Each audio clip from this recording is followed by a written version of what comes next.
One question about expectations. A number of people over the last couple of weeks have posted things along the lines of don't expect to get through as much material or to cover as much material as you would if we were in the classroom.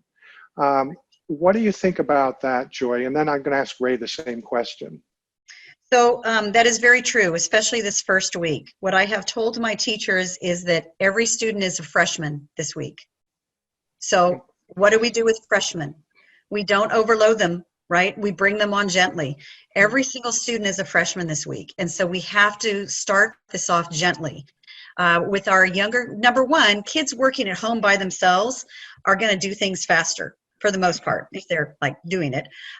Because of the fact that you're not sitting there doing classroom management and all the time, right? The kids are actually just by themselves. So they are going to probably get through things a little more quickly.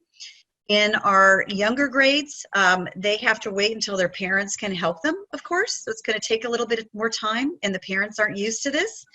So yeah, you're not going to get through as much. We need to not have coverage. We need to first off get these kids comfortable and in this new, especially because our governor last night alluded to that we may be doing this, you know, all the way through August.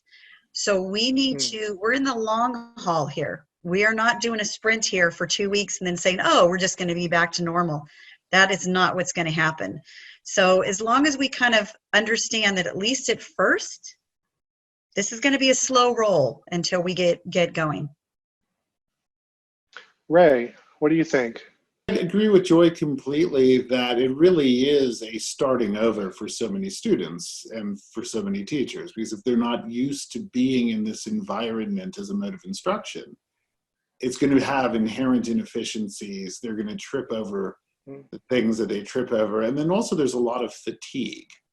And if you've ever been online for 6 hours of meetings, you're exhausted at the end of it. And, you know, there are things that one can do to curtail the fatigue, but a lot of those things are worth doing if you know you're going to be spending the next 4 years online, and aren't worth doing if you're going to be there from 3 to 12 weeks.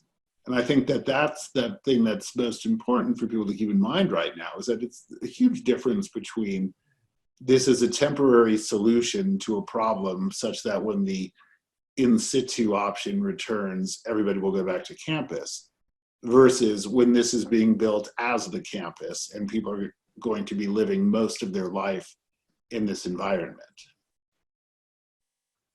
So, you know, in terms of what can we actually get done,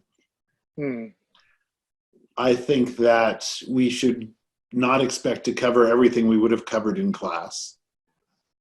If, again, if we had designed this a year ago and everybody was used to it, we'd have no problems about that. But given that this is a temporary thing, we really need to step back and figure out what is absolutely necessary to cover in the next 2 weeks, in the next 4 weeks, in the rest of this school year. What kind of triage can be done over the summer? How do we make sure that students, when the fall comes around, are exactly where they were supposed to be? And I think that really needs to be the mile marker that we keep our eyes on, is how do we get our students so that in the fall, when they look back on this, they don't feel as though they've been cheated or have lost out on something. Rather, it was an interesting alternative experience that has given them some valuable skills that they can carry forward.